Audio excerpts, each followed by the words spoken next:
বলছিলেন যে আমি ঢাকা বিশ্ববিদ্যালয় ক্লাব কেন্দ্রে আছি। এই ক্লাব কেন্দ্রে হচ্ছে ফজিলতুন্নেছা মুজিব এবং মৈত্রী হলের যে নারী শিক্ষার্থীরা তারা এই কেন্দ্রে ভোট দিচ্ছেন এবং এই কেন্দ্রটিতে 4000-এরও বেশি কিন্তু শিক্ষার্থী ভোট দিচ্ছে এখানে। এবং এর পাশেই রয়েছে ইউনিভার্সিটি ল্যাবরেটরি স্কুল কেন্দ্র। সেই দুই কেন্দ্র মিলে কিন্তু অসংখ্য ভোটারদের উপস্থিতি আমরা দেখেছি এবং নারীরা বেশ উৎসব মুখর পরিবেশে এই কেন্দ্রটিতে ভোট দিচ্ছে। এবং আমরা জানতে পেরেছি এখানে যে দায়িত্বে রয়েছে তাদের একজনের বরাতে যে এখন পর্যন্ত এই ঢাকা বিশ্ববিদ্যালয় ক্লাব কেন্দ্রে 50% ভোট কাস্ট হয়েছে, এমনটা এখানকার কর্তৃপক্ষ জানিয়েছে।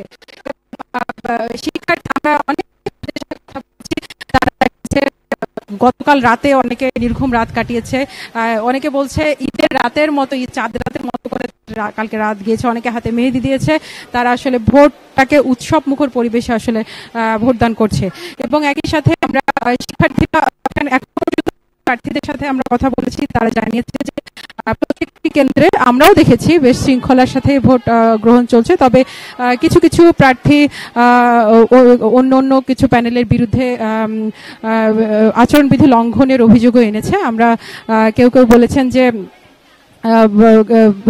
যেসব ভোটার লাইনে দাঁড়িয়েছে সেই লাইনে দাঁড়িয়ে কাউকে লিফলেট বিলি করার অভিযোগ এনেছে কোন কোন প্রার্থীর বিপক্ষে। আমরা দেখছি এখানে আমরা সরাসরি বুথের ভেতরে, এখানে বিভিন্ন ব্যালট বাক্স রাখা আছে, শিক্ষার্থীরা বিভিন্ন বুথের সামনে কিন্তু শৃঙ্খলার সাথে অপেক্ষা করে 8 থেকে 10 রাখছে। তবে এর আগে শামসুন্নাহর হলের যে কেন্দ্র ইউনিভার্সিটি ল্যাবরেটরি স্কুল, সেই কেন্দ্রে প্রার্থী আমাদের ভোট দিতে পেছন থেকে তারাও নাকি দেওয়া হচ্ছিল তাদের ভোট দেওয়া শেষ করার জন্য। কেউ নাকি পর্যাপ্ত সময় পায়নি, সবগুলো যেহেতু 41টা ভোট দিতে হয়, 41টা ভোট দেওয়ার জন্য পর্যাপ্ত পায়নি অভিযোগ করেছে। আমি একটু দেখি ভোট দেওয়ার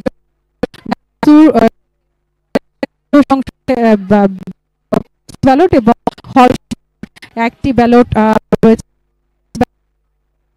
এর জন্য 8 থেকে 12 মিনিট পর্যন্ত সময় রেখেছিল নির্বাচন কমিশন। তো সেই সময়ের মধ্যে ভোটদান সম্পন্ন করছে এবং অনেকে ভোটদান সম্পন্ন ওই সময়ে ভোটদান সম্পন্ন না করারও অভিযোগ তুলেছে।